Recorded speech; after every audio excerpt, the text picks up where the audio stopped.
हरे कृष्णा। आप सभी का दिन शुभ हो। इससे पहले की कथाएं सुनने के लिए आप सबका बहुत बहुत धन्यवाद। आज सुनिए माघ मास महत्म्य में आगे की कथा। राजा परीक्षित ने पूछा, भगवान, आपने सभी मनवंतरों और उनमें अनंत शक्तिशाली भगवान के द्वारा किए हुए ऐश्वर्यपूर्ण चरित्रों का वर्णन किया और मैंने उन्हें सुना भी। आपने कहा कि पिछले कल्प के अंत में द्रविड़ देश के स्वामी राजर्षि सत्यव्रत ने भगवान की आज्ञा से ज्ञान प्राप्त किया और वही इस कल्प में वैवस्वत मनु हुए। आपने उनके इक्ष्वाकु आदि नरपति पुत्रों का भी वर्णन किया। हे ब्राह्मण, अब आप कृपा करके उनके वंश और वंश में होने वालों का अलग अलग चरित्र वर्णन कीजिए। महाभाग, हमारे हृदय में सदा ही कथा सुनने की उत्सुकता बनी रहती है। श्री सूत जी कहते हैं, हे शौनकादि ऋषियों, ब्रह्मवादी ऋषियों की सभा में राजा परीक्षित ने जब ये प्रश्न किया, तब धर्म के परम मर्मज्ञ भगवान श्री सुखदेव जी कहने लगे, परीक्षित, तुम मनुवंश का वर्णन संक्षेप से सुनो। विस्तार से तो सैकड़ों वर्षों में भी उसका वर्णन नहीं किया जा सकता। जो पुरुष परमात्मा छोटे बड़े सभी प्राणियों के आत्मा हैं, प्रलय के समय केवल वही थे। ये विश्व तथा और कुछ भी नहीं था। महाराज, उनकी नाभि से एक स्वर्णमय कमल कोश प्रकट हुआ। उसी में से चतुर्मुख ब्रह्मा जी का प्राकट्य हुआ। ब्रह्मा जी के मन से मरीचि और मरीचि के पुत्र कश्यप हुए। उनकी धर्मपत्नी दक्ष नंदिनी अदिति से विवस्वान अर्थात सूर्य का जन्म हुआ। विवस्वान की संज्ञा नामक पत्नी से श्राद्ध देव मनु का जन्म हुआ। हे परीक्षित, परम मनस्वी राजा श्राद्ध देव ने अपनी पत्नी श्रद्धा के गर्भ से 10 पुत्र उत्पन्न किए, जिनके नाम हैं इक्ष्वाकु, नृग, शर्याति, दिष्ट, धृष्ट, करुष, नरिष्यंत, प्रशत और नभग और कवि। वैवस्वत मनु पहले संतानहीन थे। उस समय सर्वसमर्थ भगवान वशिष्ठ ने उन्हें संतान प्राप्ति कराने के लिए मित्रा वरुण का यज्ञ कराया। यज्ञ के आरंभ में केवल दूध पीकर रहने वाली वैवस्वत मनु की धर्मपत्नी श्रद्धा ने अपने होता के पास जाकर प्रणाम पूर्वक याचना की कि मुझे कन्या ही प्राप्त हो। तब होता बने ब्राह्मण ने श्रद्धा के कथन का स्मरण करके एकाग्र मन से वषटकार का उच्चारण करते हुए यज्ञ कुंड में आहुति दी। जब होता ने इसके विपरीत कर्म किया, तब यज्ञ के फलस्वरूप पुत्र के स्थान पर इला नाम की कन्या हुई। उसे देखकर श्रद्धा का मन कुछ विशेष प्रसन्न नहीं हुआ, क्योंकि वो तो कन्या चाहती थी। फिर उन्होंने अपने गुरु वशिष्ठ से कहा, हे भगवान, आप लोग तो ब्रह्मवादी हैं, आपका कर्म इस प्रकार विपरीत फल देने वाला कैसा हो गया? अरे, ये तो बड़े दुख की बात है। वैदिक कर्म का ऐसा विपरीत फल तो कभी नहीं होना चाहिए। आप लोगों का मंत्र ज्ञान तो पूर्ण है ही, इसके अलावा आप तो जितेंद्र भी हैं और तपस्या के कारण निष्पाप भी हो चुके हैं। हे परीक्षित, हमारे वृद्ध पितामह भगवान वशिष्ठ ने उनकी ये बात सुनकर जान लिया कि इस होता ब्राह्मण ने यज्ञ में विपरीत संकल्प किया है। इसलिए उन्होंने वैवस्वत मनु से कहा, राजन, तुम्हारे होता के विपरीत संकल्प से ही हमारा संकल्प ठीक ठीक पूरा नहीं हुआ। फिर भी अपने तप के प्रभाव से मैं तुम्हें श्रेष्ठ पुत्र दूंगा। हे परीक्षित, परम यशस्वी भगवान वशिष्ठ ने ऐसा निश्चय करके उस इला नाम की कन्या को ही पुरुष बना देने के लिए पुरुषोत्तम भगवान नारायण की स्तुति की। सर्वशक्तिमान भगवान श्रीहरि ने संतुष्ट होकर उन्हें मुंह मांगा वर दिया, जिसके प्रभाव से वह कन्या ही सुद्युम्न नामक श्रेष्ठ पुत्र बन गई। महाराज, एक बार राजा सुद्युम्न शिकार खेलने के लिए सिंधु देश के घोड़े पर सवार होकर कुछ मंत्रियों के साथ वन में गए थे। वीर सुद्युम्न कवच पहनकर और हाथ में सुंदर धनुष और अत्यंत अद्भुत बाण लेकर हिरणों का पीछा करते हुए उत्तर दिशा में बहुत आगे बढ़ गए। अंत में सुद्युम्न मेरु पर्वत की तलहटी के एक वन में चले गए। उस वन में भगवान शंकर पार्वती जी के साथ विहार करते रहते हैं। उसमें प्रवेश करते ही वीरवर सुद्युम्न ने देखा कि मैं स्त्री हो गया हूं और मेरा घोड़ा भी घोड़ी बन गया है। परीक्षित, साथ ही उनके सब अनुचरों ने भी अपने आप को स्त्री रूप में देखा। अब वे सब एक दूसरे का मुंह देखने लगे। उनका मन बड़ा उदास हो गया। राजा परीक्षित ने पूछा, भगवान, उस भूखंड में ऐसा विचित्र गुण कैसे आ गया? किसने उसे ऐसा बना दिया? आप कृपा कर हमारे इस प्रश्न का उत्तर दीजिए। श्री सुखदेव जी ने कहा, परीक्षित, एक दिन भगवान शंकर का दर्शन करने के लिए बड़े बड़े व्रतधारी ऋषि अपने तेज से दिशाओं का अंधकार मिटाते हुए उस वन में गए। उस समय अंबिका देवी वस्त्रहीन थी। ऋषियों को सहसा आया देखकर वे अत्यंत लज्जित हो गईं। झटपट उन्होंने भगवान शंकर की गोद से उठकर वस्त्र धारण कर लिए। ऋषियों ने भी देखा कि भगवान गौरी शंकर इस समय विहार कर रहे हैं, इसलिए वहां से लौटकर वे भगवान नर नारायण के आश्रम पर चले गए।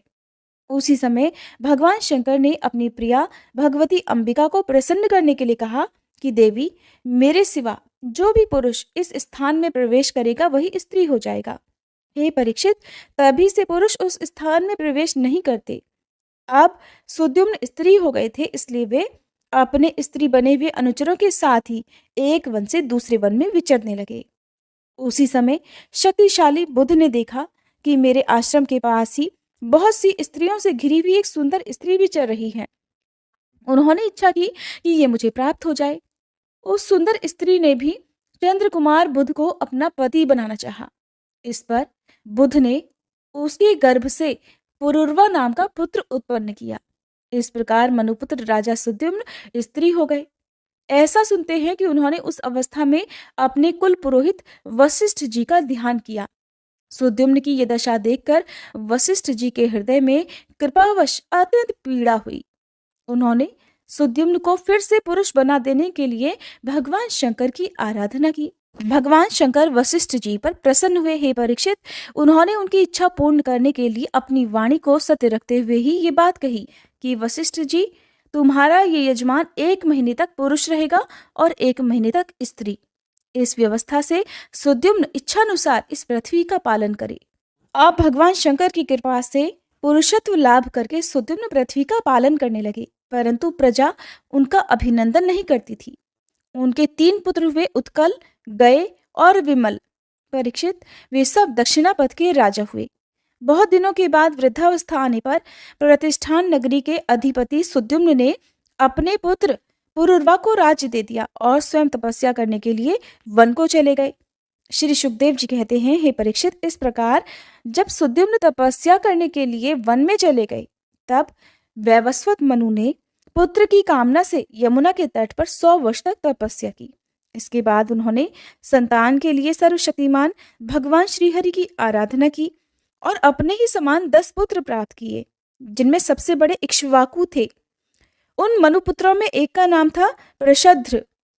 गुरु वशिष्ठ जी ने उसे गायों की रक्षा में नियुक्त कर रखा था, इसलिए वो रात के समय बड़ी सावधानी से वीरासन से बैठा रहता और गायों की रक्षा करता। अब एक दिन रात के समय वर्षा हो रही थी। उस समय गायों के झुंड में कहीं से एक बाघ घुस आया। उससे डरकर सोई हुई गौएं उठकर खड़ी हो गई। वे गौशाला में ही इधर उधर भागने लगी। बलपूर्वक बाघ ने आखिरकार एक गाय को पकड़ लिया और वह अत्यंत डरकर चिल्लाने लगी। उसका वह करुण क्रंदन सुनकर पुशद्र गाय के पास दौड़ा आया। एक तो रात का समय और दूसरे घनघोर घटाओं से ढका हुआ होने के कारण आसमान में तारे भी नहीं दिखते थे। उसने हाथों में तलवार उठाकर अनजाने में ही बड़े वेग से गाय का सिर काट दिया। वो समझ रहा था कि यही बाघ है। तलवार की नोक से बाघ का भी कान कट गया था और वह अत्यंत भयभीत होकर रास्ते में खून गिराता हुआ वहां से निकल भागा। शत्रु दमन प्रशद्र ने यही समझा कि बाघ मर गया, परंतु रात बीतने पर जब सुबह उजाला हुआ तो उसने देखा कि अरे, ये तो मैंने गाय को ही मार डाला है। इससे उसे बड़ा दुख हुआ। यद्यपि प्रशद्र ने जानबूझकर अपराध नहीं किया था, फिर भी कुल पुरोहित वशिष्ठ जी ने उसे श्राप दे डाला कि तुम इस कर्म से अब क्षत्रिय नहीं रहोगे, जाओ शूद्र हो जाओ। प्रशद्र ने अपने गुरुदेव का यह श्राप अंजलि बांधकर स्वीकार कर लिया और इसके बाद सदा के लिए मुनियों को प्रिय लगने वाले नैष्ठिक ब्रह्मचर्य व्रत को धारण किया। वह समस्त प्राणियों का अहेतुक हितैषी और सबके प्रति समान भाव से युक्त होकर भक्ति के द्वारा विशुद्ध सर्वात्मा भगवान वसुदेव का अनन्य प्रेमी हो गया। उसकी सारी आसक्तियां मिट गई, वृत्तियां शांत हो गई, इंद्रियां वश में हो गई। अब वो कभी किसी प्रकार का संग्रह परिग्रह नहीं करता था। जो कुछ भी भगवान की कृपा से मिलता उसी से अपना जीवन निर्वाह कर लेता। वह आत्मज्ञान से संतुष्ट अपने मन को परमात्मा में लीन करके प्रायः समाधि में लीन रहा करता। कभी कभी जड़, अंधे और बहरे के समान धरती पर विचरा करता। इस प्रकार का जीवन वह व्यतीत करता हुआ एक दिन वन में गया। वहां उसने देखा कि दावानल धधक रहा है। मननशील प्रशद्र अपनी इंद्रियों को उसी अग्नि में भस्म करके परब्रह्म परमात्मा को प्राप्त हो गया। मनु का सबसे छोटा पुत्र था कवि। विषयों से वह अत्यंत निस्पृह था।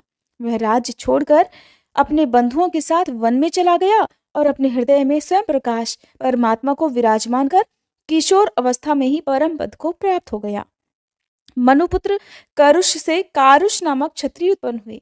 वे बड़े ही ब्राह्मण भक्त, धर्म प्रेमी और उत्तरापथ के रक्षक थे। श्री सुखदेव जी कहते हैं, हे परीक्षित, मनुपुत्र राजा शर्याती वेदों का निष्ठावान विद्वान था। उसने अंगिरा गोत्र के ऋषियों के यज्ञ में दूसरे दिन का कर्म बतलाया था। उसकी एक कमल लोचना कन्या थी जिसका नाम सुकन्या था।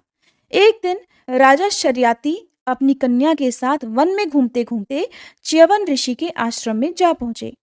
सुकन्या अपनी सखियों के साथ वन में घूम घूम कर वृक्षों का सौंदर्य देख रही थी। उसने एक स्थान पर देखा कि बांबी अर्थात दीमकों की इकट्ठा की हुई मिट्टी के छेद में से जुगनू की तरह झिलमिल करती दो ज्योतियां दिख रही हैं, अर्थात दो रोशनी दिख रही हैं। दैव की कुछ ऐसी ही प्रेरणा थी।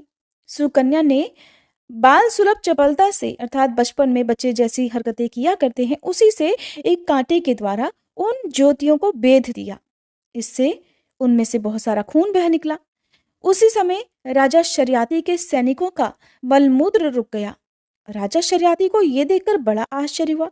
उन्होंने अपने सैनिकों से कहा, अरे, तुम लोगों ने कहीं महर्षि च्यवन के प्रति कोई अनुचित व्यवहार तो नहीं कर दिया? मुझे तो ये लगता है कि हम लोगों में से किसी न किसी ने उनके आश्रम में कोई अनर्थ जरूर किया है। तब सुकन्या ने अपने पिता से डरते डरते कहा, पिताजी, मैंने कुछ अपराध अवश्य किया है। मैंने अनजाने में दो ज्योतियों को कांटों से छेद दिया है। अपनी कन्या की ये बात सुनकर शर्याती घबरा गए। दरअसल च्यवन मुनि समाधि में लीन थे और उन्हें अपने शरीर का भी कुछ होश नहीं था। तब उनके शरीर पर असंख्य चींटियों ने, असंख्य दीमकों ने अपना घर बना लिया था, मिट्टी का घर बना लिया था। और उनकी जो दो ज्योतियां थी वो उनकी आंख ही चमक रही थी, जिसे अनजाने में जुगनू समझकर शर्याती की कन्या ने छेद दिया था। जब शर्याती ने अपनी कन्या के मुंह से सुना तो बहुत घबरा गए। तब उन्होंने डरते डरते धीरे धीरे स्तुति करके बांबी में छुपे हुए च्यवन मुनि को प्रसन्न किया। फिर च्यवन मुनि का अभिप्राय जानकर उन्होंने अपनी कन्या उन्हें समर्पित कर दी और इस संकट से छूटकर बड़ी सावधानी से उनकी अनुमति लेकर वे अपनी राजधानी में वापस चले आए। इधर सुकन्या परम क्रोधी च्यवन मुनि को अपने पति के रूप में प्राप्त करके बड़ी सावधानी से उनकी सेवा करती हुई उन्हें प्रसन्न करने लगी। वह उनकी मनोवृत्ति को जानकर उनके अनुसार ही बर्ताव किया करती। कुछ समय बीत जाने पर उनके आश्रम पर दोनों अश्विनी कुमार आए। च्यवन मुनि ने उनका यथोचित आदर सत्कार किया और कहा कि आप दोनों तो समर्थ हैं, इसलिए मुझे युवा अवस्था प्रदान कर दीजिए। मेरा रूप और अवस्था ऐसी कर दीजिए जिसे युवतियां स्त्रियां चाहती हैं। मैं जानता हूं कि आप लोग सोमपान के अधिकारी नहीं हैं, फिर भी मैं आपको यज्ञ में सोम रस का भाग दूंगा। वैद्य शिरोमणि अश्विनी कुमारों ने महर्षि च्यवन का अभिनंदन करके कहा, ठीक है, और इसके बाद उनसे कहा कि ये सिद्धों के द्वारा बनाया हुआ कुंड है, आप इसमें स्नान कीजिए। च्यवन मुनि के शरीर को बुढ़ापे ने घेर रखा था। सब ओर से नसें दिख रही थी और झुर्रियां पड़ जाने और बाल पक जाने के कारण वे दिखने में भी बहुत भद्दे लगते थे। अश्विनी कुमारों ने उन्हें अपने साथ लेकर कुंड में प्रवेश किया। उसी समय कुंड से 3 पुरुष बाहर निकले। वे तीनों ही कमलों की माला, कुंडल और सुंदर वस्त्र पहने एक से लग रहे थे। वे बड़े ही सुंदर और स्त्रियों को प्रिय लगने वाले थे। परम साध्वी सुंदरी सुकन्या ने जब देखा कि ये तीनों तो एक ही आकृति के हैं और एक ही सूर्य के समान तेजस्वी हैं, तब अपने पति को न पहचानकर उसने अश्विनी कुमारों की शरण ले ली। उसके पातिव्रत्य से अश्विनी कुमार बहुत संतुष्ट हुए। उन्होंने उसके पति को बतला दिया और फिर च्यवन मुनि से आज्ञा लेकर विमान के द्वारा वे स्वर्गलोक को चले गए। कुछ समय के बाद यज्ञ करने की इच्छा से राजा शर्याती फिर से च्यवन मुनि के आश्रम पर आए। वहां उन्होंने देखा कि उनकी कन्या सुकन्या के पास एक सूर्य के समान तेजस्वी पुरुष बैठा हुआ है। सुकन्या ने उनके चरणों की वंदना की। शर्याती ने उसे आशीर्वाद नहीं दिया और कुछ अप्रसन्न से होकर बोले, दुष्टे, ये तूने क्या किया? क्या तूने सबके वंदनीय च्यवन मुनि को धोखा दे दिया? अवश्य ही तूने उनको बूढ़ा और अपने काम का ना समझकर छोड़ दिया, और अब तू इस राह पर चलते जार पुरुष की सेवा कर रही है। तेरा जन्म तो बहुत बड़े और ऊंचे कुल में हुआ था, ये उल्टी बुद्धि तुझे कैसे मिल गई? तेरा ये व्यवहार तो कुल में कलंक लगाने वाला है। अरे राम राम, तो निर्लज होकर जार पुरुष की सेवा कर रही है और इस प्रकार अपने पिता और पति दोनों के वंश को घोर नरक में ले जा रही है। राजा शरियाती के इस प्रकार कहने पर पवित्र मुस्कान वाली सुकन्या ने मुस्कुराकर कहा, पिताजी, ये आपके जामाता स्वयं भृगुनंदन महर्षि च्यवन ही हैं। इसके बाद उसने अपने पिता से महर्षि च्यवन के यौवन और सौंदर्य की प्राप्ति का सारा वृतांत कह सुनाया। वह सब सुनकर राजा शरियाती अत्यंत विस्मित हो गए। उन्होंने फिर बड़े प्रेम से अपनी पुत्री को गले से लगा लिया। उधर अपने संकल्प के अनुसार महर्षि च्यवन ने वीर शरियाती से सोम यज्ञ का अनुष्ठान करवाया और सोमपान के अधिकारी न होने पर भी अपने प्रभाव से अश्विनी कुमारों को सोमपान करवाया। इंद्र बहुत जल्दी क्रोध कर बैठते हैं, इसलिए उनसे ये सहा नहीं गया। उन्होंने चिढ़कर शरियाती को मारने के लिए वज्र उठाया। महर्षि च्यवन ने वज्र के साथ उनके हाथ को वहीं स्थिर कर दिया। तब सभी देवताओं ने अश्विनी कुमारों को सोम का भाग देना स्वीकार कर लिया। उन लोगों ने वैद्य होने के कारण पहले अश्विनी कुमारों का सोमपान से बहिष्कार जो कर रखा था। हे परीक्षित, शरियाती के 3 पुत्र थे, उत्तान बरही, आनर्त और भूरिशेण। आनर्त से रेवत हुए। महाराज रेवत ने समुद्र के अंदर कुश स्थली नाम की एक नगरी बसाई थी। उसी में रहकर वे आनर्त आदि देशों का राज्य करते थे। उनके 100 श्रेष्ठ पुत्र थे, जिनमें सबसे बड़े थे कुकुद्दी। कुकुद्दी अपनी कन्या रेवती को लेकर उसके लिए वर पूछने के उद्देश्य से ब्रह्मा जी के पास गए। उस समय ब्रह्मलोक का रास्ता ऐसे लोगों के लिए बेरोक टोक था। ब्रह्मलोक में गाने बजाने की धूम मची हुई थी। बातचीत के लिए अवसर न मिलने के कारण वे कुछ क्षण वहीं ठहर गए। उत्सव के अंत में ब्रह्मा जी को नमस्कार करके उन्होंने अपना अभिप्राय भगवान ब्रह्मा जी से कहा। उनकी बात सुनकर भगवान ब्रह्मा जी ने हंसकर उनसे कहा, महाराज, तुमने अपने मन में जिन लोगों के विषय में सोच रखा है वे सब के सब तो काल के गाल में चले गए। अब उनके पुत्र पौत्र या फिर नातियों की तो बात ही क्या है, गोत्रों के नाम भी नहीं सुनाई पड़ते। और इसी बीच में 27 चतुर्युगी का समय भी बीत चुका है। इसलिए तुम जाओ। इस समय भगवान नारायण के अंशावतार महाबली बलदेव जी पृथ्वी पर विद्यमान है। राजन, उन्हीं नर रत्न को ये कन्या रत्न तुम समर्पित कर दो, जिनके नाम लीला आदि का श्रवण कीर्तन बड़ा ही पवित्र है। वे ही प्राणियों के जीवन सर्वस्व भगवान पृथ्वी का भार उतारने के लिए अपने अंश से अवतरित हुए हैं। आप सुनिए नाभाग और अम्बरीश की कथा। श्री सुखदेव जी कहते हैं, हे परीक्षित, मनुपुत्र नभक का पुत्र था नाभाग।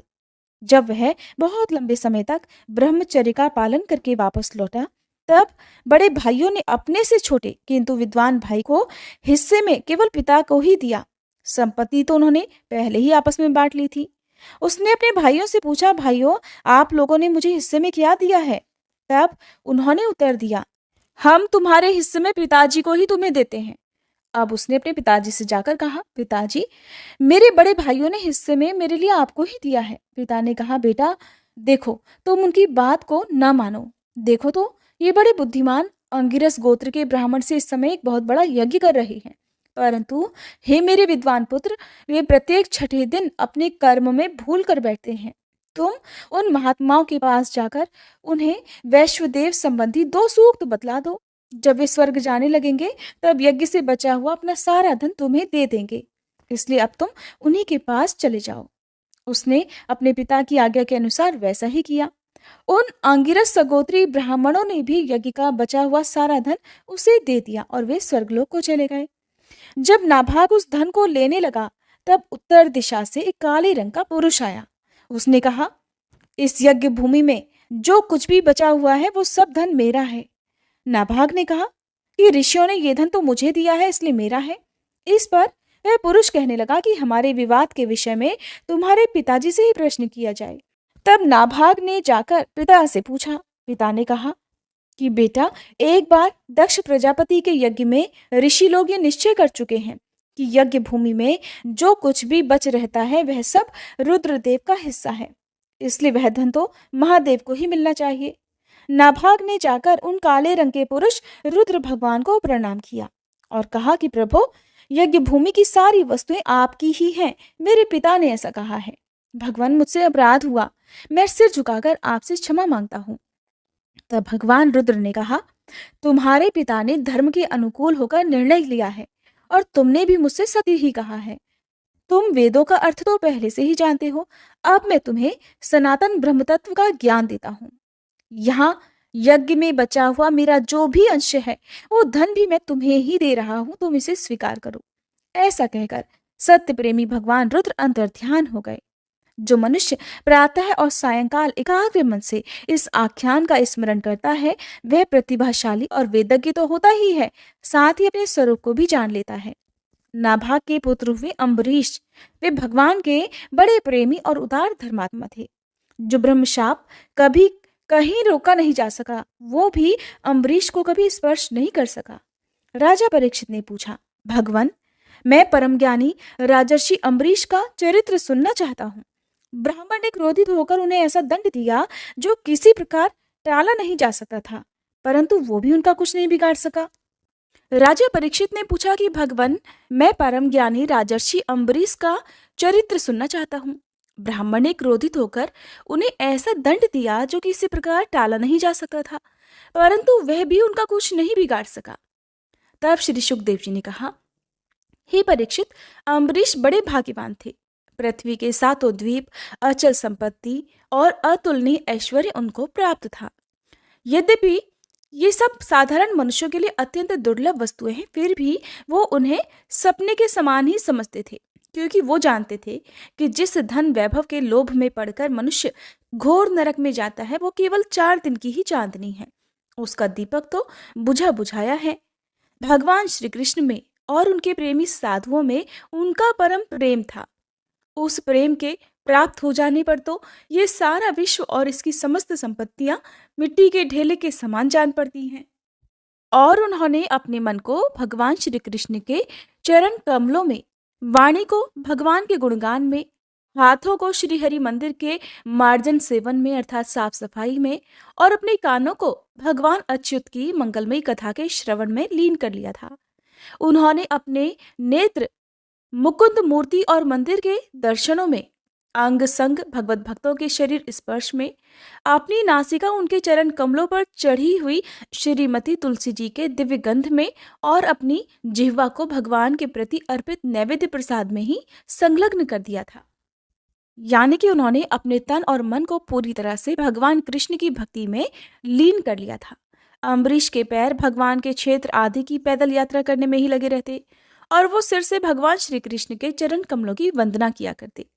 राजा अम्बरीश ने माला, चंदन आदि भोग सामग्री को भगवान की सेवा में समर्पित कर दिया, भोगने की इच्छा से नहीं, बल्कि इसलिए कि इससे वह भगवत प्रेम प्राप्त हो जो पवित्र कीर्ति भगवान के निज जनों में ही निवास करता है। राजा अम्बरीश इस प्रकार तपस्या से युक्त भक्ति योग और प्रजापालन रूप स्वधर्म के द्वारा भगवान को प्रसन्न करने लगे और धीरे धीरे उन्होंने सब प्रकार की आसक्तियों का परित्याग कर दिया।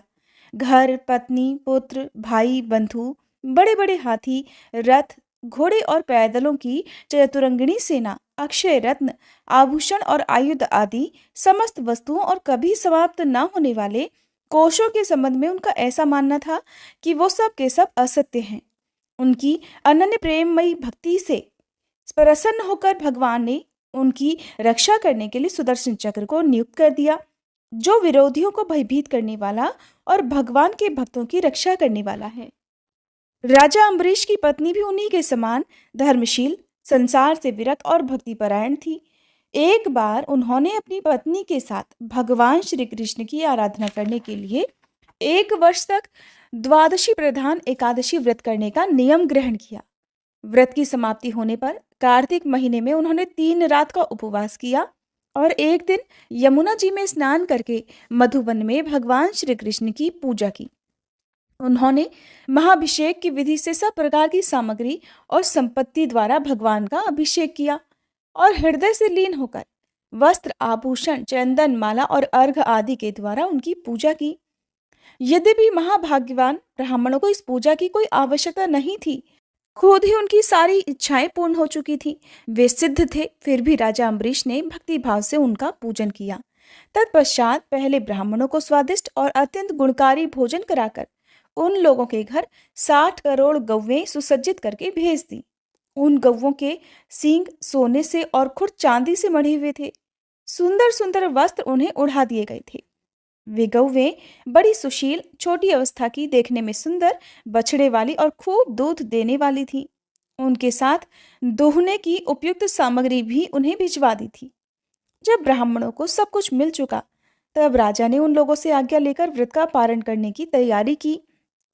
उसी समय शाप और वरदान देने में समर्थ स्वयं दुर्वासा जी भी उनके यहाँ अतिथि के रूप में पधार गए। राजा अम्बरीश उन्हें देखते ही उठकर खड़े हो गए, आसन देकर उन्हें बिठाया और तरह तरह की सामग्रियों से अतिथि के रूप में आए हुए दुर्वासा जी की पूजा की, उनका आदर सत्कार किया। उनके चरणों में प्रणाम करके अम्बरीश ने भोजन के लिए उनसे प्रार्थना की। दुर्वासा जी ने अम्बरीश की प्रार्थना स्वीकार कर ली और इसके बाद आवश्यक कर्मों से निवृत्त होने के लिए वो नदी के तट पर चले गए।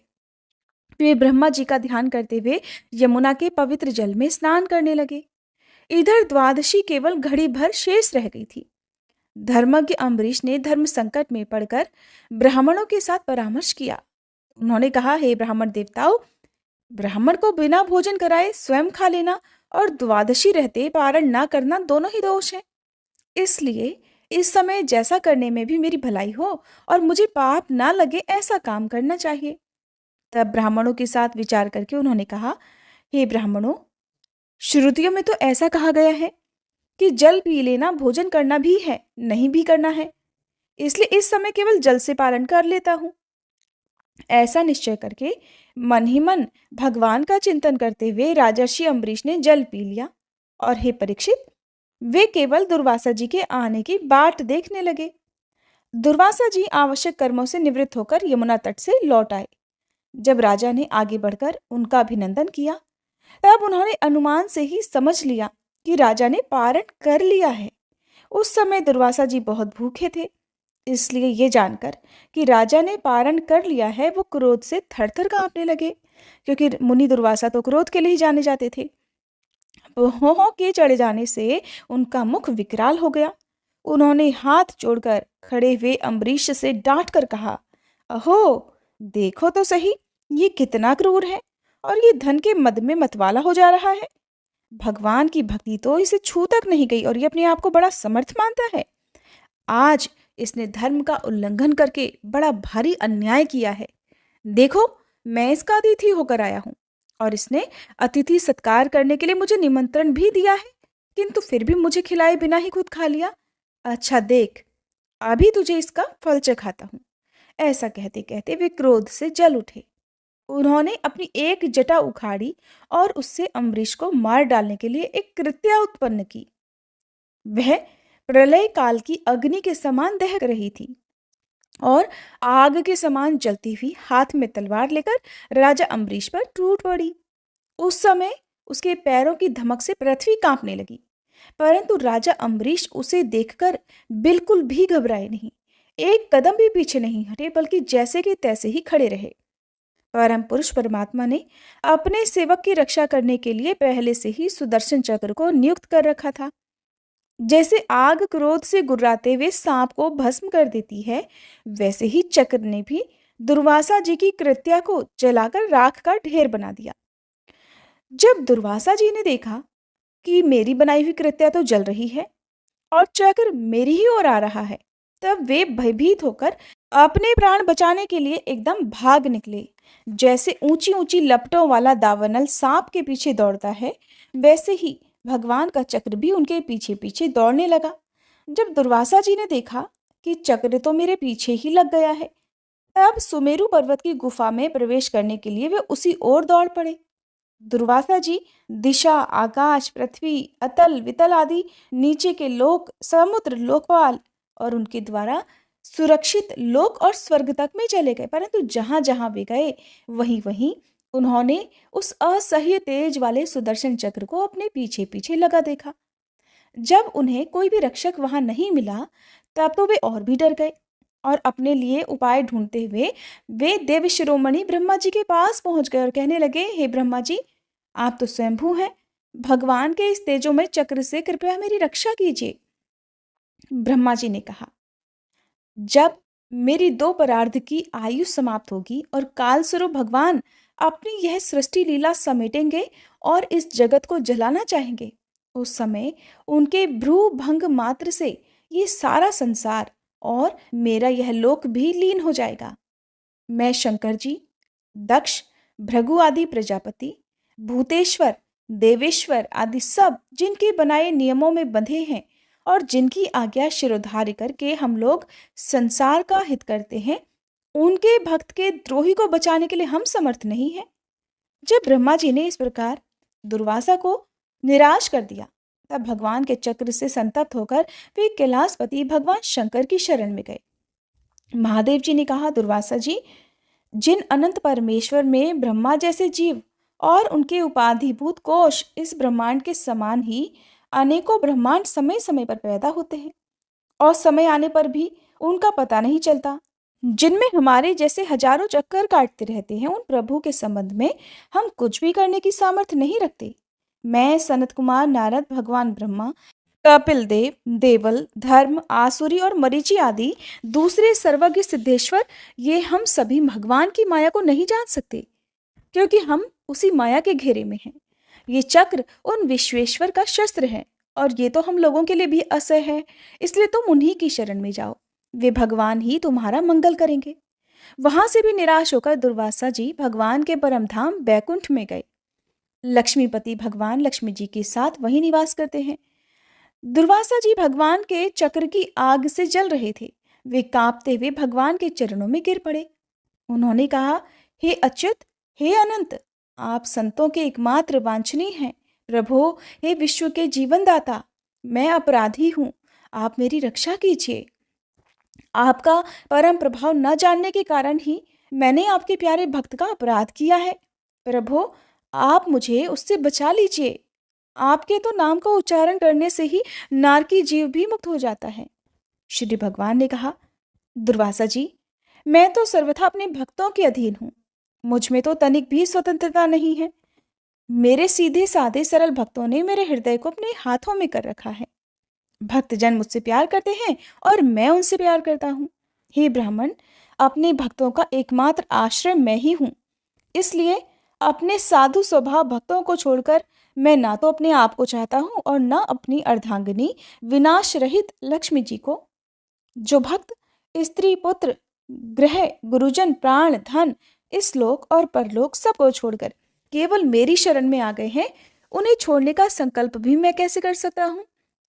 जैसे सती स्त्री अपने पातिव्रत्य से सदाचारी पति को अपने वश में कर लेती है, वैसे ही मेरे साथ अपने हृदय को प्रेम बंधन से बांध कर रखने वाले समदर्शी साधु भक्ति के द्वारा मुझे भी अपने वश में कर लेते हैं। दुर्वासा जी, मैं आपसे और क्या कहूँ? मेरे प्रेमी भक्त तो मेरे हृदय हैं और उन प्रेमी भक्तों का हृदय मैं स्वयं हूँ। वे मेरे अलावा और कुछ नहीं जानते और उनके अलावा और मैं भी कुछ नहीं जानता। दुर्वासा जी सुनिए, मैं आपको एक उपाय बताता हूँ, जिसका अनिष्ट करने से आपको इस विपत्ति में पड़ना पड़ा है। आप उसी के पास जाइए। निरपराध साधुओं के अनिष्ट का प्रयास करने से अनिष्ट करने वाले का ही अमंगल हो जाता है और इसमें संदेह नहीं कि ब्राह्मणों के लिए तपस्या और विद्या परम कल्याण के साधन है। परंतु अगर ब्राह्मण उद्दंड और अन्यायी हो जाए तो वे ही दोनों उल्टा फल देने लगते हैं। दुर्वासा जी, आपका कल्याण हो। आप नाभाग नंदन परम भाग्यशाली राजा अम्बरीश के पास जाइए और उनसे क्षमा मांगे, तभी आपको शांति मिलेगी। श्री सुखदेव जी कहते हैं, हे परीक्षित, जब भगवान ने इस प्रकार आज्ञा दी, तब सुदर्शन चक्र की ज्वाला से जलते हुए दुर्वासा जी लौटकर राजा अम्बरीश के पास आए और उन्होंने अत्यंत दुखी होकर राजा के पैर पकड़ लिए। दुर्वासा जी की यह चेष्टा देखकर और उनके चरण पकड़ने से लज्जित होकर राजा अम्बरीश भगवान के चक्र की स्तुति करने लगे। उस समय उनका हृदय दयावश अत्यंत पीड़ित हो रहा था। अम्बरीश ने कहा, प्रभु सुदर्शन, आप अग्नि स्वरूप हैं। आप ही परम समर्थ सूर्य हैं। समस्त नक्षत्र मंडल के अधिपति चंद्रमा भी आपके स्वरूप हैं। जल, पृथ्वी, आकाश, वायु, पंच तन मात्रा और संपूर्ण इंद्रियों के रूप भी आप ही हैं। भगवान के प्यारे, ये 1000 दांत वाले चक्रदेव, मैं आपको नमस्कार करता हूँ। समस्त अस्त्र शस्त्रों को नष्ट कर देने वाले और पृथ्वी के रक्षक, आप इन ब्राह्मण की रक्षा कीजिए। आप ही धर्म हैं, मधुर और सत्य वाणी हैं। आप ही समस्त यज्ञों के अधिपति और स्वयं यज्ञ भी हैं। हे सुनाब, आप समस्त धर्मों की मर्यादा के रक्षक हैं। अधर्म का आचरण करने वाले असुरों को भस्म कर देने के लिए आप साक्षात अग्नि समान हैं। आप ही तीनों लोकों के रक्षक और विशुद्ध तेजोमय हैं। आपकी गति मन के समान है और आपके कर्म अद्भुत है। मैं आपको नमस्कार करता हूँ, आपकी स्तुति करता हूँ। हे वेदवाणी के अधीश्वर, आपके धर्ममय तेज से अंधकार का नाश होता है और सूर्य आदि महापुरुषों के प्रकाश की रक्षा होती है। आपकी महिमा का पार पाना अत्यंत कठिन है। ऊंचे नीचे और छोटे बड़े के भेदभाव से युक्त ये समस्त कार्य कारणात्मक संसार आपका ही स्वरूप है। हे सुदर्शन चक्र, आप पर कोई विजय प्राप्त नहीं कर सकता। जिस समय निरंजन भगवान आपको चलाते हैं और आप दैत्य और दानवों की सेना में प्रवेश करते हैं, उस समय युद्ध भूमि में उनकी भुजा, उदर, जंघा, चरण और गर्दन आदि निरंतर काटते हुए आप अत्यंत शोभायमान होते हैं। हे विश्व के रक्षक, आप रणभूमि में सभी का प्रहार सह लेते हैं, लेकिन आपका कोई कुछ नहीं बिगाड़ सकता। गदाधारी भगवान ने दुष्टों के नाश के लिए ही आपको नियुक्त किया है। अब आप कृपा करके हमारे कुल के भाग्योदय के लिए दुर्वासा जी का कल्याण कीजिए। हमारे ऊपर यह आपका महान अनुग्रह होगा। अगर मैंने कुछ भी दान किया हो, यज्ञ किया हो या अपने धर्म का पालन किया हो, अगर हमारे वंश के लोग ब्राह्मणों को ही अपना आराध्य देव समझते रहे हों, तो दुर्वासा जी की जलन मिट जाए। भगवान समस्त गुणों के एकमात्र आश्रय हैं। अगर मैंने समस्त प्राणियों के आत्मा के रूप में उन्हें देखा है, तो वो मुझ पर प्रसन्न हो और दुर्वासा जी के हृदय की सारी जलन मिट जाए। श्री सुखदेव जी कहते हैं, जब राजा अम्बरीश ने दुर्वासा जी को सब ओर से जलाने वाले भगवान के सुदर्शन चक्र की इस प्रकार स्तुति की, तब उनकी प्रार्थना से चक्र शांत हो गया। जब दुर्वासा जी चक्र की आग से मुक्त हो गए और उनका मन स्वस्थ हो गया, तब वे राजा अम्बरीश को अनेकानेक उत्तम आशीर्वाद देते हुए उनकी प्रशंसा करने लगे। दुर्वासा जी ने कहा, धन्य है, आज मैंने भगवान के प्रेमी भक्तों का महत्व भी देख लिया। राजन, मैंने आपका अपराध किया, फिर भी आप मेरे लिए मंगल कामना ही कर रहे हैं। जिन्होंने भक्त वत्सल भगवान श्री हरि के चरण कमलों को दृढ़ प्रेम भाव से पकड़ लिया है, उन साधु पुरुषों के लिए कौन सा काम कठिन है। जिनका हृदय उदार है, वे महात्मा भला किस वस्तु का परित्याग नहीं कर सकते। हे महाराज अम्बरीश, आपका हृदय करुणा भाव से परिपूर्ण है। आपने आज मेरे ऊपर महान अनुग्रह किया। अहो, आपने मेरे अपराध को भुलाकर मेरे ही प्राणों की रक्षा की है। परीक्षित, जब से दुर्वासा जी भागे थे, तब से अब तक राजा अम्बरीश ने भोजन नहीं किया था। उन्हें एकादशी व्रत का पारण करना था और वे तो दुर्वासा जी के वापस लौटने की राह देख रहे थे। अब उन्होंने दुर्वासा जी के चरण पकड़ लिए और उन्हें प्रसन्न करके विधिपूर्वक भोजन करवाया। राजा अम्बरीश बड़े आदर से अतिथि के योग्य सभी प्रकार की भोजन सामग्री लेकर आए। दुर्वासा जी भोजन करके तृप्त हो गए। अब उन्होंने आदर से कहा कि राजन, अब आप भी भोजन कीजिए। अम्बरीश, आप भगवान के परम प्रेमी भक्त हैं। आपके दर्शन, स्पर्श, बातचीत और मन को भगवान की ओर प्रवृत्त करने वाले आतिथ्य से मैं अत्यंत प्रसन्न और अनुग्रहित हुआ हूँ। स्वर्ग की देवांगनाएं बार बार आपके इस उज्जवल चरित्र का गुणगान करेंगी और ये पृथ्वी भी आपकी परम पुण्यमयी कीर्ति का संकीर्तन करती रहेंगी। श्री सुखदेव जी कहते हैं, दुर्वासा जी ने बहुत ही संतुष्ट होकर राजा अम्बरीश के गुणों की प्रशंसा की और उसके बाद अनुमति लेकर आकाश मार्ग से ब्रह्मलोक की यात्रा की, जो केवल निष्काम कर्म से ही प्राप्त होता है। हे परीक्षित, जब सुदर्शन चक्र से भयभीत होकर दुर्वासा जी भागे थे, तब से लेकर उनके लौटने तक 1 वर्ष का समय बीत गया। इतने दिनों तक राजा अम्बरीश उनके दर्शन की इच्छा से केवल जल पीकर ही रहे। जब दुर्वासा जी चले गए, तब उनके भोजन से बचे हुए अत्यंत पवित्र अन्न का उन्होंने भोजन किया। अपने कारण दुर्वासा जी का दुख में पड़ना और फिर अपनी ही प्रार्थना से उनका छूटना, इन दोनों बातों को उन्होंने अपने द्वारा होने पर भी भगवान की महिमा ही समझा। राजा अम्बरीश में ऐसे ऐसे अनेकों गुण थे। अपने समस्त कर्मों के द्वारा वे परब्रह्म परमात्मा श्री भगवान में भक्ति भाव की अभिवृद्धि करते रहते थे। फिर राजा अम्बरीश ने अपने ही समान भक्त पुत्रों पर राज्य का भार छोड़ दिया और स्वयं वे तपस्या करने वन में चले गए। वहां वे बड़े धीरता के साथ आत्मस्वरूप भगवान में अपना मन लगाकर गुणों के प्रवाह रूप संसार से मुक्त हो गए। हे परीक्षित, महाराज अम्बरीश का यह परम पवित्र आख्यान है। जो इसका संकीर्तन और स्मरण करता है वह भगवान का भक्त हो जाता है। श्री सुखदेव जी कहते हैं, हे परीक्षित, राजा अम्बरीश के 3 पुत्र थे, विरूप, केतुमान और शंभु। विरूप से प्रषदश्व और उसका पुत्र रथितर हुआ। रथितर संतानहीन था। वंश परंपरा की रक्षा करने के लिए उसने अंगिरा ऋषि से प्रार्थना की। उन्होंने उसकी पत्नी से ब्रह्मतेज से संपन्न कई पुत्र उत्पन्न किए। हालांकि ये सब रथितर की पत्नी से उत्पन्न हुए थे, इसलिए इनका गोत्र वही होना चाहिए था जो रथितर का था। फिर भी वे अंगिरस ही कहलाए। यही रथितर वंशों के कुल में सर्वश्रेष्ठ पुरुष कहलाए, क्योंकि ये क्षत्रोपेत ब्राह्मण थे। क्षत्रिय और ब्राह्मण दोनों ही गोत्रों से इनका संबंध था। हे परीक्षित, एक बार मनु जी के छींकने पर उनकी नाक से इक्ष्वाकु नाम का पुत्र उत्पन्न हुआ। इक्ष्वाकु के 100 पुत्र थे। उनमें सबसे बड़े 3 के नाम थे विकुक्षी, निमि और दंडिक। हे परीक्षित, उनसे छोटे 25 पुत्र आर्यावर्त के पूर्व भाग के और 25 पश्चिम भाग के और उपर्युक्त 3 मध्य भाग के अधिपति हुए। शेष बचे हुए 47 दक्षिण आदि अन्य प्रांतों के अधिपति हुए। एक बार राजा इक्ष्वाकु ने अष्टका श्राद्ध के समय अपने बड़े पुत्र को आज्ञा दी कि हे विकुक्षे, जल्दी ही जाकर श्राद्ध के योग्य पवित्र पशुओं का मांस लाओ। वीर विकुक्षी ने बहुत अच्छा कहकर वन की यात्रा की। वहां उसने श्राद्ध के योग्य बहुत से पशुओं का शिकार किया। वो थक तो गया ही था, उसे भूख भी लगने लगी थी, इसलिए वो इस बात को भूल गया था कि श्राद्ध के लिए मारे हुए पशु को स्वयं नहीं खाना चाहिए। उसने इस बात को भूलकर एक खरगोश को खा लिया। विकुक्षी ने बचा हुआ मांस लाकर अपने पिता को दिया। इक्ष्वाकु ने अब उसे अपने गुरु से प्रोक्षण करने के लिए कहा, तो गुरुजी ने बताया कि ये मांस तो दूषित और श्राद्ध के अयोग्य है। हे परीक्षित, गुरुजी के कहने पर राजा इक्ष्वाकु को अपने पुत्र की करतूत का पता चल गया। उन्होंने शास्त्रीय विधि का उल्लंघन करने वाले पुत्र को क्रोधवश अपने देश से निकाल दिया। फिर राजा इक्ष्वाकु ने अपने गुरुदेव वशिष्ठ से ज्ञान विषयक चर्चा की।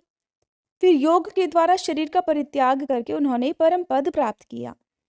पिता का देहांत हो जाने पर विकुक्षी अपनी राजधानी में वापस लौट आया और इस पृथ्वी का शासन करने लगा।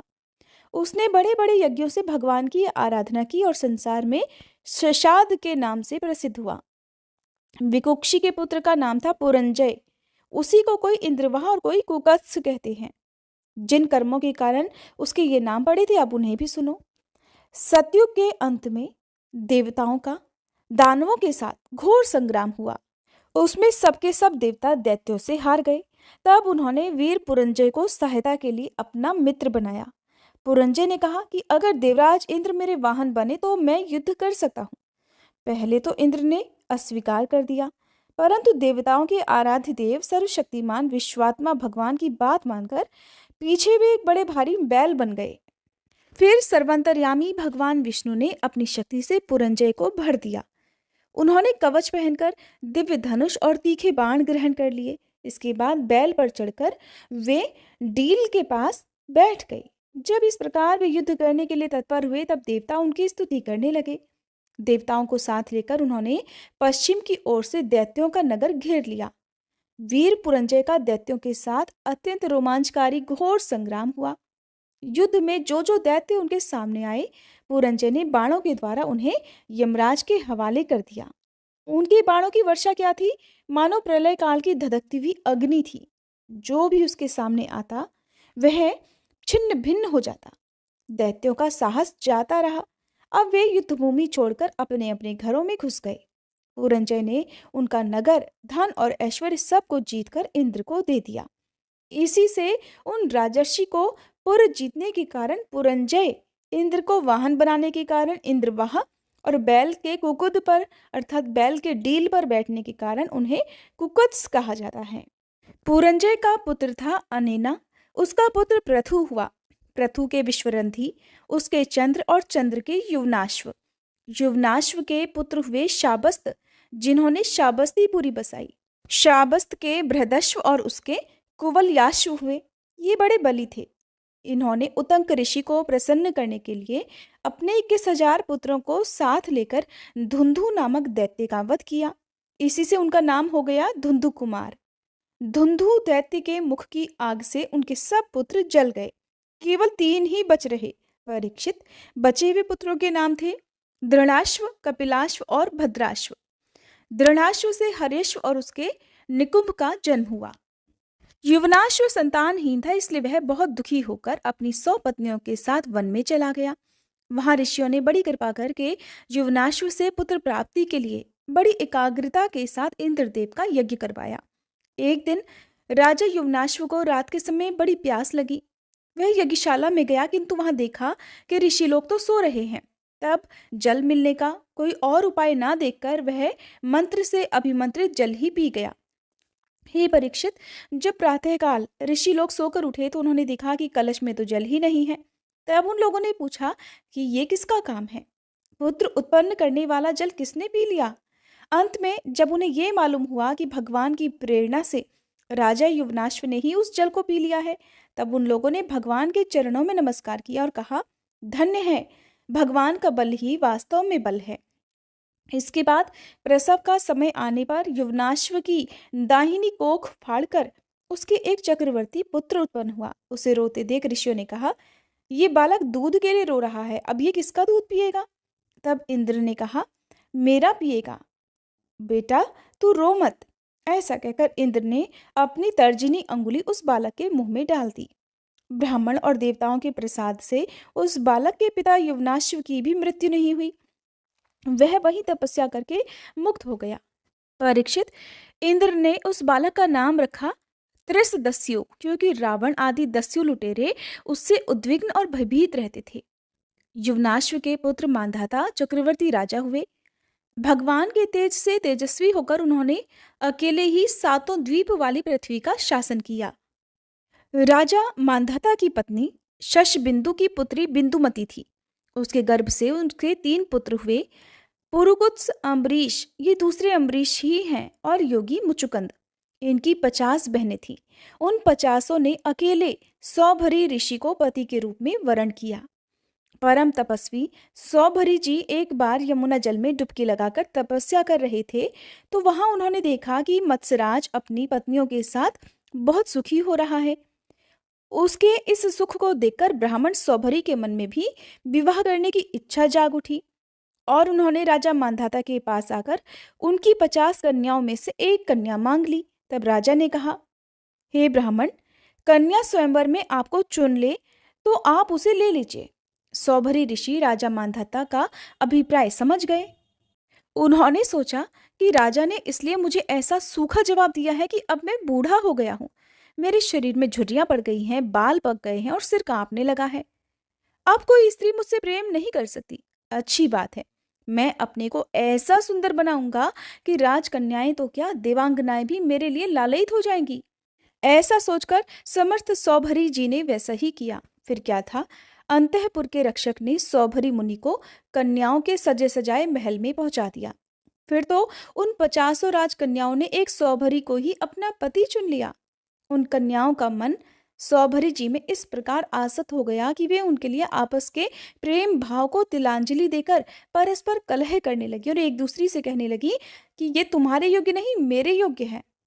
ऋग्वेदी सौभरी ने उन सभी का पाणी ग्रहण कर लिया। वे अपनी अपार तपस्या के प्रभाव से बहुमूल्य सामग्रियों से सुसज्जित अनेक उपवनों और निर्मल जल से भरे हुए सरोवरों से युक्त और सुगंधित पुष्पों के बगीचों से घिरे हुए महलों में बहुमूल्य शैया, आसन, वस्त्र, आभूषण, स्नान, अनुलेपन, सुस्वादु भोजन और पुष्पमालाओं के द्वारा अपनी पत्नियों के साथ विहार करने लगे। सुंदर सुंदर वस्त्र आभूषण धारण किए स्त्री पुरुष सदा उनकी सेवा में लगे रहते। कहीं पक्षी चहका करते तो कहीं भौरे गुंजार करते रहते। कहीं कहीं बंदीजन उनकी विरदावली का बखान करते रहते। सप्तद्वीपवती पृथ्वी के स्वामी मांधाता सौभरी जी की इस गृहस्थी का सुख देखकर आश्चर्यचकित हो गए। उनका ये गर्व कि मैं सार्वभौम संपत्ति का स्वामी हूँ जाता रहा। इस प्रकार सौभरी जी गृहस्थी के सुख में रम गए और अपनी निरोग इंद्रियों से अनेक विषयों का सेवन करते रहे। फिर भी जैसे घी की बूंदों से अग्नि तृप्त नहीं होती, वैसे ही उन्हें संतोष नहीं हुआ। ऋग्वेदाचार्य सौभरी जी एक दिन स्वस्थ चित्त से बैठे हुए थे। उस समय उन्होंने देखा कि मत्स्यराज के क्षण भर के संग से मैं किस प्रकार अपनी तपस्या और अपना आपा तक खो बैठा। तो वे सोचने लगे कि अरे, मैं तो बड़ा तपस्वी था, मैंने भली भांति अपने व्रतों का अनुष्ठान भी किया था, मेरा ये अधःपतन तो देखो। मैंने दीर्घ काल से अपने ब्रह्मतेज को अक्षुण्ण रखा था, परंतु जल के भीतर विहार करती हुई एक मछली के संसर्ग से मेरा वह ब्रह्मतेज नष्ट हो गया। इसलिए जिसे मोक्ष की इच्छा है उस पुरुष को चाहिए कि वह भोगी प्राणियों का संग सर्वथा छोड़ दे और एक क्षण के लिए भी अपनी इंद्रियों को बहिर्मुखी न होने दे। अकेला ही रहे और एकांत में अपने मन को सर्वशक्तिमान भगवान में ही लीन कर दे। अगर संग करने की आवश्यकता हो तो भगवान के अनन्य प्रेमी निष्ठावान महात्माओं का ही संग करे। मैं पहले एकांत में अकेला ही तपस्या में संलग्न था, फिर जल में मछली का संग होने से विवाह करके 50 हो गया और फिर संतानों के रूप में 5,000। विश्व में सत्य बुद्धि होने से माया के गुणों ने मेरी बुद्धि हर ली। अब तो लोक और परलोक के संबंध में मेरा मन इतनी लालसाओं से भर गया है कि मैं किसी तरह उनका पार ही नहीं पाता। इस प्रकार विचार करते हुए वे कुछ दिनों तक तो घर में ही रहे, फिर विरक्त होकर उन्होंने संन्यास ले लिया और वे वन में चले गए। अपने पति को ही सब कुछ मानने वाली उनकी पत्नियों ने भी उनके साथ ही वन की यात्रा की। वहां जाकर परम संयमी सौभरी जी ने बड़ी घोर तपस्या की, शरीर को सुखा दिया और आहवनी आदि अग्नियों के साथ ही अपने आप को परमात्मा में लीन कर दिया। हे परीक्षित, उनकी पत्नियों ने जब अपने पति सौभरी मुनि की आध्यात्मिक गति देखी, तब जैसे ज्वालाएं शांत अग्नि में लीन हो जाती हैं, वैसे ही वे उनके प्रभाव से सती होकर उन्हीं में लीन हो गई और उन्हीं की गति को प्राप्त हो गई। श्री सुखदेव जी कहते हैं, हे परीक्षित, मैं वर्णन कर चुका हूँ कि मांधाता के पुत्रों में सबसे श्रेष्ठ अम्बरीश थे। उनके दादा यवनाश्व ने उन्हें पुत्र के रूप में स्वीकार कर लिया। उनका पुत्र हुआ यवनाश्व और यवनाश्व का हारीत। मांधाता के वंश में ये 3 अवान्तर गोत्रों के प्रवर्तक हुए। नागों ने अपनी बहन नर्मदा का विवाह पुरुकुत्स से कर दिया था। नागराज वसुकी की आज्ञा से नर्मदा अपने पति को रसातल में ले गई। वहां भगवान की शक्ति से संपन्न होकर पुरुतकुत्स ने वध करने योग्य गंधर्वों को मार डाला। इस पर नागराज ने प्रसन्न होकर पुरुकुत्स को यह वरदान दिया कि जो इस प्रसंग का स्मरण करेगा वह सर्पों से निर्भय हो जाएगा। राजा पुरुकुत्स का पुत्र त्रसदस्यु था। उसके पुत्र हुए अनरण्य, अनरण्य के हर्यश्व, उसके अरुण और अरुण के त्रिबंधन हुए। त्रिबंधन के पुत्र सत्यव्रत हुए और यही सत्यव्रत त्रिशंकु के नाम से विख्यात हुए। हालांकि त्रिशंकु अपने पिता और गुरु के शाप से चांडाल हो गए थे, परंतु विश्वामित्र जी के प्रभाव से वे शरीर स्वर्गलोक को चले गए। देवताओं ने उन्हें वहां से ढकेल दिया और वे नीचे की ओर सिर करके गिर पड़े, परंतु विश्वामित्र जी ने अपने तपोबल से उन्हें आकाश में ही स्थिर कर दिया। वे अब भी आकाश में लटके हुए ही दिखते हैं। त्रिशंकु के पुत्र थे हरिश्चंद्र। उनके लिए विश्वामित्र और वशिष्ठ जी एक दूसरे को श्राप देकर पक्षी हो गए और बहुत वर्षों तक लड़ते रहे। हरिश्चंद्र की कोई संतान नहीं थी, इससे वे बहुत उदास रहा करते थे। नारद जी के उपदेश से वे वरुण देव की शरण में गए और उनसे प्रार्थना की कि प्रभु, मुझे पुत्र प्राप्त हो। महाराज, अगर मेरे वीर पुत्र होगा तो मैं उसी से आपका यजन करूंगा। वरुण देव ने कहा, ठीक है। तब वरुण देव की कृपा से राजा हरिश्चंद्र के रोहित नाम का पुत्र हुआ। पुत्र होते ही वरुण देव ने आकर कहा, हरिश्चंद्र, तुम्हें पुत्र प्राप्त हो गया, अब इसके द्वारा मेरा यज्ञ करो। हरिश्चंद्र ने कहा, जब आपका यह यज्ञ पशु रोहित 10 दिन से अधिक का हो जाएगा, तब यज्ञ के योग्य होगा। 10 दिन बीत जाने पर वरुण देव ने आकर फिर कहा कि अब तो मेरा यज्ञ करो। तो हरिश्चंद्र ने कहा, जब आपके यज्ञ पशु के मुंह में दांत निकल आएंगे तब वह यज्ञ के योग्य हो जाएगा। दांत आने पर वरुण देव ने फिर कहा, अब इसके दांत भी निकल आए, अब मेरा यज्ञ करो। हरिश्चंद्र ने कहा कि जब इसके दूध के दांत गिर जाएंगे तब ये यज्ञ के योग्य होगा। दूध के दांत भी गिर गए। तब वरुण देव ने कहा, अब तो इसके दूध के दांत गिर गए, अब मेरा यज्ञ करो। हरिश्चंद्र ने कहा, जब इसके दोबारा दांत आ जाएंगे तब यह पशु यज्ञ के योग्य हो जाएगा। दांतों के फिर से उगाने पर वरुण देव ने फिर कहा। तब हरिश्चंद्र ने कहा कि वरुण जी महाराज, क्षत्रिय पशु तब यज्ञ के योग्य होता है जब वह कवच धारण करने लगे। हे परीक्षित, इस प्रकार राजा हरिश्चंद्र पुत्र के प्रेम से हीला हवाला करके समय समय टालते रहे। इसका कारण था कि पुत्र प्रेम ने उनके हृदय को जकड़ लिया था। पुत्र स्नेह की फांसी ने उनके हृदय को अपने वश में कर रखा था। वे जो जो समय बताते वरुण देवता उसी की बाट देखते। जब रोहित को इस बात का पता चला कि पिताजी तो मेरा बलिदान करना चाहते हैं, तब वह अपने प्राणों की रक्षा करने के लिए हाथ में धनुष लेकर वन को चला गया। कुछ दिन के बाद उसे पता चला कि वरुण देवता ने रुष्ट होकर मेरे पिताजी पर आक्रमण किया है, जिसके कारण वे महोदर रोग से पीड़ित हो रहे हैं।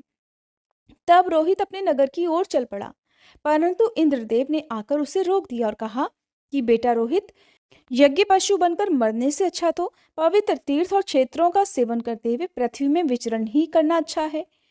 इंद्रदेव की बात मानकर वह 1 वर्ष तक और वन में रहा।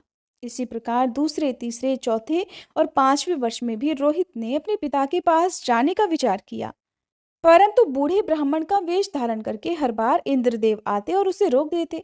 इस प्रकार 6 वर्ष तक रोहित वन में ही रहा। 7वें वर्ष जब वह अपने नगर को लौटने लगा, तब उसने अजीत गर्त से उनके मझले पुत्र शुनहशेप को मोल ले लिया और उसे यज्ञ पशु बनाने के लिए अपने पिता को सौंपकर उनके चरणों में नमस्कार किया। तब परम यशस्वी और श्रेष्ठ चरित्र वाले राजा हरिश्चंद्र ने महोदर रोग से छूटकर पुरुष मेध यज्ञ द्वारा वरुण आदि देवताओं का यजन किया। उस यज्ञ में विश्वामित्र जी होता हुए, वशिष्ठ जी ब्रह्मा बने और असास्य मुनि सामगान करने वाले उद्गाता बने। उस समय इंद्रदेव ने प्रसन्न होकर हरिश्चंद्र को सोने का रथ दिया था। हे परीक्षित, आगे चलकर मैं शुनहशेप का महात्म्य वर्णन करूंगा। हरिश्चंद्र को अपनी पत्नी के साथ सत्य में दृढ़तापूर्वक स्थित देखकर विश्वामित्र जी बहुत प्रसन्न हुए। उन्होंने उन्हें उस ज्ञान का उपदेश किया जिसका कभी नाश नहीं होता। उसके अनुसार राजा हरिश्चंद्र ने अपने मन को पृथ्वी में, पृथ्वी को जल में, जल को तेज में, तेज को वायु में और वायु को आकाश में स्थिर करके आकाश को अहंकार में लीन कर दिया। इसके बाद निर्वाण सुख की अनुभूति से उस ज्ञान कला का भी परित्याग कर दिया और समस्त बंधनों से मुक्त होकर वे अपने उस स्वरूप में स्थित हो गए जो न तो किसी प्रकार बतलाया जा सकता है और न उसके संबंध में किसी प्रकार का अनुमान ही किया जा सकता है। श्री सुखदेव जी कहते हैं, रोहित का पुत्र था हरित, हरित से चंप हुआ, उसी ने चंपापुरी बसाई थी। चंप से सुदेव और उसका पुत्र विजय हुआ। विजय का भरुक, भरुक का वृक और वृक का पुत्र हुआ बाहुक। शत्रुओं ने बाहुक से राज्य छीन लिया। तब वह अपनी पत्नी के साथ वन में चला गया। वन में जाने पर बुढ़ापे के कारण जब बाहुक की मृत्यु हो गई, तब उसकी पत्नी भी उसके साथ सती होने को तत्पर हुई, परंतु महर्षि औरव को ये मालूम था कि इसे गर्भ है, इसलिए उन्होंने उसे सती होने से रोक दिया। जब उसकी सौतों को ये बात मालूम हुई तो उन्होंने उसे भोजन के साथ विष दे दिया, परंतु गर्भ पर उस विष का कोई प्रभाव नहीं पड़ा, बल्कि उस विष को लिए हुए ही एक बालक का जन्म हुआ जो विष के साथ पैदा होने के कारण सगर कहलाया। सगर बड़े यशस्वी राजा हुए। सगर चक्रवर्ती सम्राट थे। उन्हीं के पुत्रों ने पृथ्वी खोदकर समुद्र बना दिया था। सगर ने अपने गुरुदेव औरव की आज्ञा मानकर तालजंघ, यवन, शक, है और बर्बर जाति के लोगों का वध नहीं किया, बल्कि उन्हें विरूप बना दिया। उनमें से कुछ के सिर मुंडवा दिए, कुछ के मूछ दाढ़ी रखवा दी, कुछ को खुले बालों वाला बना दिया और कुछ को आधा मुंडवा दिया। कुछ लोगों को सगर ने केवल वस्त्र ओढ़ने को ही आज्ञा दी, पहनने को नहीं। इसके बाद राजा सगर ने और ऋषि के उपदेशानुसार अश्वमेध यज्ञ के द्वारा संपूर्ण वेद और देवतामय आत्मस्वरूप सर्वशक्तिमान भगवान की आराधना की। उसके यज्ञ में जो घोड़ा छोड़ा गया था उसे देवराज इंद्र ने चुरा लिया। उस समय महारानी सुमति के गर्भ से उत्पन्न सगर के पुत्रों ने अपने पिता की आज्ञा अनुसार घोड़े के लिए सारी पृथ्वी छान डाली। जब उन्हें कहीं घोड़ा नहीं मिला तब उन्होंने बड़े घमंड से सब ओर से पृथ्वी को भी खोद डाला। खोदते खोदते उन्हें पूर्व और उत्तर के कोने पर कपिल मुनि के पास अपना घोड़ा दिखाई दिया। घोड़े को देखकर वे 60,000 राजकुमार शस्त्र उठाकर ये कहते हुए उनकी ओर ही दौड़ पड़े कि यही हमारे घोड़े को चुराने वाला चोर है। देखो तो सही, इसने इस समय कैसे आंखें मूंद रखी हैं। ये पापी है, इसे मार डालो, मार डालो। उस समय कपिल मुनि ने अपनी पलकें खोली। इंद्र ने राजकुमारों की बुद्धि हर ली थी। इसी से उन्होंने कपिल मुनि जैसे महापुरुष का तिरस्कार किया और इसी तिरस्कार के कारण उनके शरीर में ही आग जल उठी, जिससे क्षण भर में ही वे सब के सब जलकर खाक हो गए।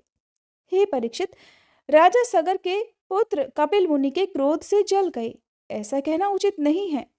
वे तो शुद्ध सत्वगुण के परम आश्रय हैं। उनका शरीर तो जगत को पवित्र करता रहता है। उनमें भला क्रोध रूप तमोगुण की संभावना कैसे की जा सकती है? भला कहीं पृथ्वी की धूल का भी आकाश से संबंध होता है? ये संसार सागर एक मृत्युमय पथ है, इसके पार जाना बड़ा कठिन है। राजा सगर की दूसरी पत्नी का नाम था केशिनी।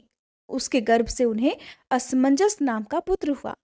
असमंजस के पुत्र का नाम था अंशुमान। वह अपने दादा सगर की आज्ञाओं के पालन और उन्हीं की सेवा में लगा रहता। असमंजस पहले जन्म में योगी थे। संग के कारण वे योग से विचलित हो गए, परंतु अब भी उन्हें अपने पूर्व जन्म का ध्यान बना हुआ था। इसलिए वे ऐसे काम किया करते थे जिनसे भाई बंधु उन्हें प्रिय ना समझें। वे कभी कभी तो अत्यंत निंदित कर्म कर बैठते और अपने आप को पागल सा दिखलाते। यहाँ तक कि खेलते हुए बच्चों को सरयू में डाल देते। इस प्रकार उन्होंने लोगों को उद्विग्न कर दिया था, परेशान कर दिया था। अंत में उनकी ऐसी करतूत देखकर पिता ने पुत्र स्नेह को तिलांजलि दे दी और उन्हें त्याग दिया। फिर असमंजस ने अपने योग बल से उन सभी बालकों को जीवित कर दिया और अपने पिता को दिखाकर वे वन में चले गए।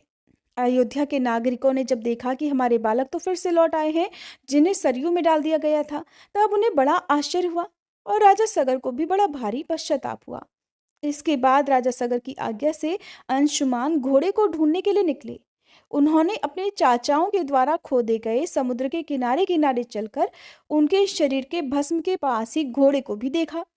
वहीं भगवान के अवतार कपिल मुनि बैठे हुए थे। उनको देखकर उदार हृदय अंशुमान ने उनके चरणों में प्रणाम किया और हाथ जोड़कर एकाग्र मन से उनकी स्तुति की। अंशुमान ने कहा, भगवान, आप अजन्मा ब्रह्मा जी से भी परे हैं, इसलिए वे आपको प्रत्यक्ष नहीं देख पाते। देखने की तो बात ही अलग रही, वे तो समाधि करते करते और युक्ति लड़ाते लड़ाते ही हार गए, किंतु आज तक आपको समझ भी नहीं पाए। हम लोग तो उनके मन, शरीर और बुद्धि से होने वाली सृष्टि के द्वारा बने हुए अज्ञानी जीव हैं। तब भला हम आपको कैसे समझ सकते हैं? न तो आपका नाम है और न तो रूप। आप में न कार्य है और न तो कारण। आप सनातन आत्मा हैं। ज्ञान का उपदेश करने के लिए ही आपने ये शरीर धारण कर रखा है। हम आपको नमस्कार करते हैं। प्रभु, ये संसार आपकी माया की करामात है। इसको सत्य समझकर काम, क्रोध, ईर्ष्या और मोह से लोगों का मन, शरीर और घर आदि में भटकने लगता है। प्रभु, आज आपके दर्शन से मेरे मोह की वह दृढ़ फांसी कट गई जो कामना, कर्म और इंद्रियों को जीवन दान देती है। श्री सुखदेव जी कहते हैं, हे परीक्षित, जब अंशुमान ने भगवान कपिल मुनि के प्रभाव का इस प्रकार गुणगान किया, तब उन्होंने मन ही मन अंशुमान पर बड़ा अनुग्रह किया और कहा कि बेटा, ये घोड़ा तुम्हारे पितामह का यज्ञ पशु है, इसे तुम ले जाओ। तुम्हारे जले हुए और भस्म हुए चाचाओं का उद्धार केवल गंगा जल से ही होगा और कोई उपाय नहीं है। अंशुमान ने बड़ी नम्रता से उन्हें प्रसन्न करके उनकी परिक्रमा की और वे उस घोड़े को ले आए। राजा सगर ने उस यज्ञ पशु के द्वारा फिर यज्ञ की शेष क्रिया संपन्न की। तब राजा सगर ने अंशुमान को राज्य का भार सौंप दिया और वे सभी बंधनों से मुक्त हो गए। फिर उन्होंने महर्षि औरव के बतलाए हुए मार्ग से परम पद की प्राप्ति की। श्री सुखदेव जी कहते हैं, हे परीक्षित, अंशुमान ने गंगा जी को लाने की इच्छा से बहुत वर्षों तक घोर तपस्या की, परंतु उन्हें सफलता नहीं मिली और समय आने पर उनकी मृत्यु हो गई। अंशुमान के पुत्र दिलीप ने भी वैसी ही तपस्या की, परंतु वे भी असफल ही रहे और समय आने पर उनकी भी मृत्यु हो गई। दिलीप के पुत्र थे भगीरथ। उन्होंने बहुत बड़ी तपस्या की। उनकी तपस्या से प्रसन्न होकर भगवती गंगा ने उन्हें दर्शन दिए और कहा कि मैं तुम्हें वर देने के लिए आई हूँ। उनके ऐसा कहने पर राजा भगीरथ ने बड़ी ही नम्रता से अपनी इच्छा प्रकट की और कहा कि आप मर्त्यलोक में चलिए। तब गंगा जी ने कहा कि जिस समय मैं स्वर्ग से पृथ्वी तल पर गिरूं, उस समय मेरे वेग को धारण करने वाला कोई होना चाहिए। भगीरथ, ऐसा न होने पर मैं पृथ्वी को फोड़कर रसातल में चली जाऊंगी। इसके अलावा इस कारण से भी मैं पृथ्वी पर नहीं जाऊंगी कि लोग मुझ में अपने पाप धोएंगे। फिर मैं उस पाप को कहाँ धोऊंगी? भगीरथ, इस विषय में तुम स्वयं विचार कर लो। राजा भगीरथ ने कहा, हे माते, जिन्होंने लोक परलोक, धन संपत्ति और स्त्री पुत्र की कामना का संन्यास कर दिया है, इन सब कामनाओं का त्याग कर दिया है, जो संसार से उपरत होकर अपने आप में शांत हैं, जो ब्रह्मनिष्ठ और लोगों को पवित्र करने वाले परोपकारी सज्जन हैं, वे अपने अंग स्पर्श से तुम्हारे पापों को नष्ट कर देंगे, क्योंकि उनके हृदय में अघरूप अघासुर को मारने वाले भगवान सदा ही निवास करते हैं। समस्त प्राणियों की आत्मा रुद्रदेव आपका वेग धारण कर लेंगे। परीक्षित, इस प्रकार गंगा जी से कहकर राजा भगीरथ ने तपस्या के द्वारा भगवान शंकर को प्रसन्न किया। थोड़े ही दिनों में महादेव जी उन पर प्रसन्न हो गए। भगवान शंकर तो संपूर्ण विश्व के हितैषी हैं। राजा की बात उन्होंने तथास्तु कहकर तुरंत ही स्वीकार कर ली। फिर शिवजी ने सावधान होकर गंगा जी को अपने सिर पर धारण किया। क्यों ना हो, भगवान के चरणों का संपर्क होने के कारण गंगा जी का जल परम पवित्र जो है। इसके बाद राजर्षि भगीरथ त्रिभुवन पावनी गंगा जी को वहां ले गए जहां उनके पितरों के शरीर राख के ढेर बने पड़े थे। वे वायु के समान वेग से चलने वाले रथ पर सवार होकर आगे आगे चल रहे थे और उनके पीछे पीछे मार्ग में पड़ने वाले देशों को पवित्र करती हुई गंगा जी दौड़ रही थी। इस प्रकार गंगा सागर संगम पर पहुंचकर उन्होंने राजा सगर के जले हुए पुत्रों को अपने जल में डुबो दिया। यद्यपि सगर के पुत्र ब्राह्मण के तिरस्कार के कारण भस्म हो गए थे, इसलिए उनके उद्धार का कोई उपाय भी नहीं था, फिर भी केवल शरीर की राख के साथ गंगा जल का स्पर्श हो जाने से ही वे स्वर्गलोक को चले गए। हे परीक्षित, जब गंगा जल से शरीर की राख का स्पर्श हो जाने से सगर के पुत्रों को स्वर्ग की प्राप्ति हो गई, उन्हें मोक्ष मिल गया, तब जो लोग श्रद्धा के साथ नियम लेकर श्री गंगा जी का सेवन करते हैं, उनके संबंध में तो कहना ही क्या है। मैंने गंगा जी की महिमा के संबंध में जो कुछ कहा है उसमें आश्चर्य की कोई बात नहीं, क्योंकि गंगा जी भगवान के उन चरण कमलों से निकली हैं जिनका श्रद्धा के साथ चिंतन करके बड़े बड़े मुनि भी निर्मल हो जाते हैं और तीनों गुणों के कठिन बंधन को काटकर तुरंत ही भगवत स्वरूप बन जाते हैं। फिर गंगा जी संसार का बंधन काट दे, इसमें कौन बड़ी बात है।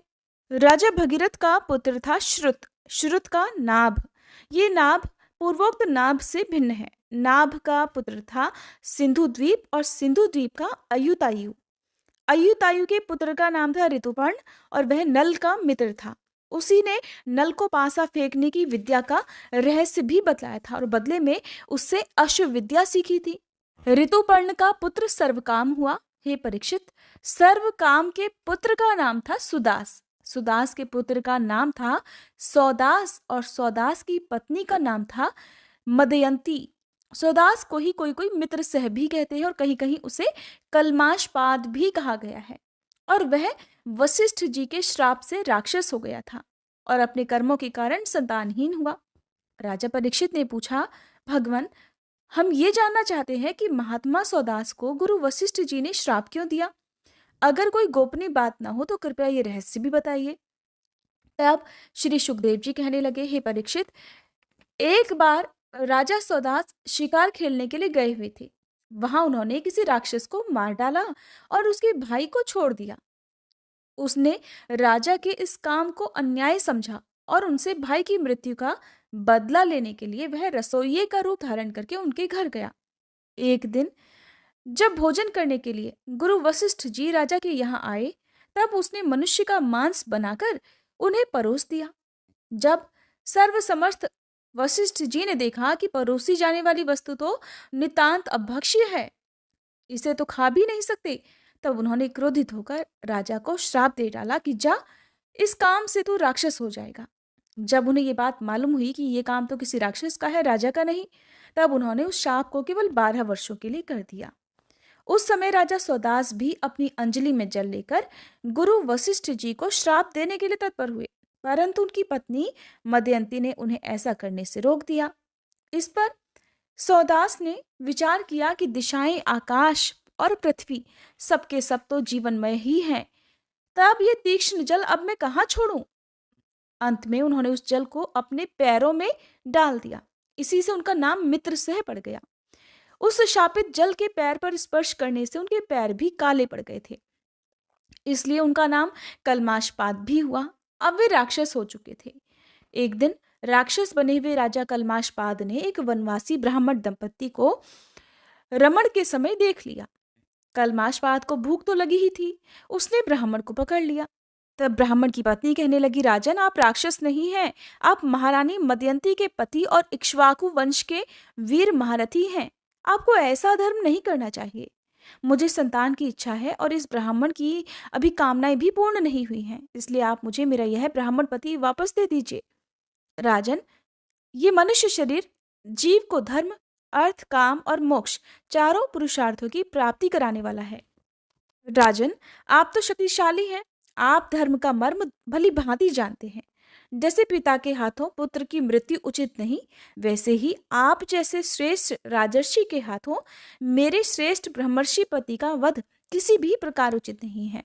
इससे तो आपका साधु समाज में बड़ा अपमान होगा। भला आप मेरे परोपकारी, निरपराध, क्षोत्री और ब्रह्मवादी पति का वध कैसे ठीक समझ रहे हैं? ये तो गऊ के समान निरीह हैं। फिर भी अगर आप इन्हें खा ही डालना चाहते हैं तो पहले मुझे खा लीजिए, क्योंकि अपने पति के बिना तो मैं मुर्दे के समान हो जाऊंगी और एक क्षण भी जीवित नहीं रह सकूंगी। ब्राह्मण पत्नी बड़ी ही करुणापूर्ण वाणी में इस प्रकार कहकर अनाथ की तरह रोने लगी, परंतु सौदास ने शाप से मोहित होने के कारण उसकी प्रार्थना पर कुछ भी ध्यान नहीं दिया और वह उस ब्राह्मण को वैसे ही खा गया जैसे बाघ किसी पशु को खा जाता है।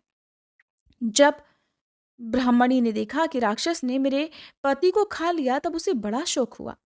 सती ब्राह्मणी ने क्रोध करके उस राजा को श्राप दे डाला कि रे पापी, मैं संतान प्राप्ति की इच्छा से अपने पति के साथ रमण कर रही थी और ऐसी अवस्था में तूने मेरे पति को खा डाला है। इसलिए मूर्ख, जब भी तू पत्नी के साथ रमण करेगा तभी तेरी मृत्यु हो जाएगी। ये बात मैं तुझे सुझा देती हूँ।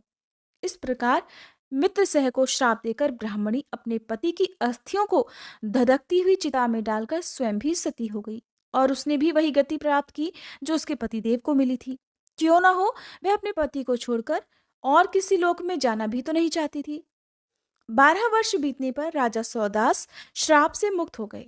जब वे रमण के लिए अपनी पत्नी के पास गए तब उसने उन्हें रोक दिया, क्योंकि उसे उस ब्राह्मणी के श्राप का पता था। इसके बाद तो उन्होंने स्त्री सुख का बिल्कुल ही परित्याग कर दिया। इस प्रकार अपने कर्म के फलस्वरूप वे संतानहीन हो गए। जब वशिष्ठ जी ने उनके कहने से मदयंती को गर्भधान कराया, मदयंती 7 वर्ष तक गर्भ धारण किए रही, परंतु बच्चा पैदा नहीं हुआ। तब वशिष्ठ जी ने पत्थर से उसके पेट पर चोट मारी। उससे जो बालक हुआ वह अश्म अर्थात पत्थर की चोट से पैदा होने के कारण अश्मक कहलाया। अश्मक से मूलक का जन्म हुआ। जब परशुराम जी पृथ्वी को क्षत्रियहीन कर रहे थे तब स्त्रियों ने उसे छुपाकर रख लिया था। इसी से उसका एक नाम नारी कवच भी हुआ। उसे मूलक इसलिए कहते हैं कि वह पृथ्वी के क्षत्रियहीन हो जाने पर उस वंश का मूल प्रवर्तक बना। मूलक के पुत्र हुए दशरथ, दशरथ के एडविड और एडविड के राजा विश्वसह, विश्वसह के पुत्र ही चक्रवर्ती सम्राट खड्गवांग हुए। युद्ध में उन्हें कोई नहीं जीत सकता था। उन्होंने देवताओं की प्रार्थना से दैत्यों का वध किया था। जब उन्हें देवताओं से ये मालूम हुआ कि अब मेरी आयु केवल 2 घड़ी ही बाकी है, तब वे अपनी राजधानी को लौट आए और अपने मन को उन्होंने भगवान में लगा दिया। वे मन ही मन सोचने लगे कि मेरे कुल के इष्ट देवता हैं ब्राह्मण, उनसे बढ़कर मेरा प्रेम अपने प्राणों पर भी नहीं है। पत्नी, पुत्र, लक्ष्मी, राज्य और पृथ्वी भी मुझे उतने प्यारे नहीं लगते। मेरा मन बचपन में तो कभी अधर्म की ओर नहीं गया। मैंने पवित्र कीर्ति भगवान के अतिरिक्त और कोई भी वस्तु नहीं देखी। तीनों लोकों के स्वामी देवताओं ने मुझे मुंह मांगा वर देने को कहा, परंतु मैंने उन भोगों की लालसा बिल्कुल भी नहीं की, क्योंकि समस्त प्राणियों के जीवनदाता श्री हरि की भावना में ही मैं मगन हो रहा था। जिन देवताओं की इंद्रियां और मन विषयों में भटक रहे हैं, वे सत्वगुण प्रधान होने पर भी अपने हृदय में विराजमान सदा सर्वदा प्रेतम के रूप में रहने वाले अपने आत्मस्वरूप भगवान को नहीं जानते। फिर भला जो रजोगुणी और तमोगुणी है, वे तो जान ही कैसे सकते हैं। इसलिए अब इन विषयों में मैं नहीं रमता, ये सब तो माया के खेल हैं। परीक्षित, भगवान ने राजा खडवांग की बुद्धि को पहले से ही अपनी ओर आकर्षित कर रखा था। इसी से वे अंत समय में ऐसा निश्चय कर सके। अब उन्होंने शरीर आदि अनात्म पदार्थों में जो अज्ञान मूलक आत्मभाव था, उसका परित्याग कर दिया और अपने वास्तविक आत्म स्वरूप में स्थित हो गए। वह स्वरूप साक्षात पर ब्रह्म है। वह सूक्ष्म से भी सूक्ष्म शून्य के समान ही है, परंतु वो शून्य नहीं, परम सत्य है। भक्तजन उसी वस्तु को भगवान वासुदेव इस नाम से वर्णन करते हैं। श्री सुखदेव जी कहते हैं, हे परीक्षित, खटवांग के पुत्र दीर्घबाहु और दीर्घबाहु के परम यशस्वी पुत्र रघु हुए। रघु के अज और अज के पुत्र महाराज दशरथ हुए। देवताओं की प्रार्थना से साक्षात पर ब्रह्म परमात्मा भगवान श्री हरि ही अपने अंश से 4 रूप धारण करके राजा दशरथ के पुत्र हुए। उनके नाम थे राम, लक्ष्मण, भरत और शत्रुघ्न। परीक्षित, सीतापति भगवान श्री राम का चरित्र तो तत्वदर्शी ऋषियों ने बहुत कुछ वर्णन किया है और तुमने अनेक बार उसे सुना भी है। भगवान श्री राम ने अपने पिता राजा दशरथ के सत्य की रक्षा करने के लिए राजपाट छोड़ दिया और वे वन वन में फिरते रहे। उनके चरण कमल इतने सुकुमार थे कि परम सुकुमारी श्री जानकी जी के कर कमलों का स्पर्श भी उनसे सहन नहीं होता था। वे ही चरण जब वन में चलते चलते थक जाते, तब हनुमान जी और लक्ष्मण जी उन्हें दबा दबाकर उनकी थकावट मिटाते। शूर्पणखा को नाक कान काट कर विरूप कर देने के कारण उन्हें अपनी प्रेतमा श्री जानकी जी का वियोग भी सहना पड़ा। इस वियोग के कारण क्रोधवश उनकी भौहें तन गई, जिन्हें देखकर समुद्र तक भयभीत हो गया। इसके बाद उन्होंने समुद्र पर पुल बांधा और लंका में जाकर दुष्ट राक्षसों के जंगल को दावाग्नि के समान जलाकर भस्म कर दिया। वे कौशल नरेश हमारी रक्षा करें। भगवान श्री राम ने विश्वामित्र जी के यज्ञ में लक्ष्मण जी के सामने ही मारीच आदि राक्षसों को मार डाला। वे सब बड़े बड़े राक्षसों की गिनती में थे। हे परीक्षित, जनकपुर में सीता जी का स्वयंवर हो रहा था। संसार के चुने हुए वीरों की सभा में भगवान शंकर का वह भयंकर धनुष रखा हुआ था। वो इतना भारी था कि 300 वीर पहलवान भी बड़ी कठिनाई से उसे स्वयंवर सभा में ला सके थे। भगवान श्री राम ने उस धनुष को बात ही बात में उठाकर उस पर डोरी चढ़ा दी और खींचकर बीचों बीच से उसके 2 टुकड़े कर दिए। ठीक वैसे ही जैसे हाथी का बच्चा खेलते खेलते ईख तोड़ डालता है। भगवान ने जिन्हें अपने वक्ष स्थल पर स्थान देकर सम्मानित किया है, वे श्री लक्ष्मी जी ही सीता जी के नाम से जनकपुर में अवतरित हुई थी। वे गुण, शील, अवस्था, शरीर की गठन और सौंदर्य में सर्वथा भगवान श्री राम के अनुरूप थी। भगवान ने तो धनुष तोड़कर उन्हें प्राप्त कर लिया। अयोध्या को लौटते समय मार्ग में उन परशुराम जी से भेंट हुई थी, जिन्होंने 21 बार पृथ्वी को राजवंश के बीज से भी रहित कर दिया।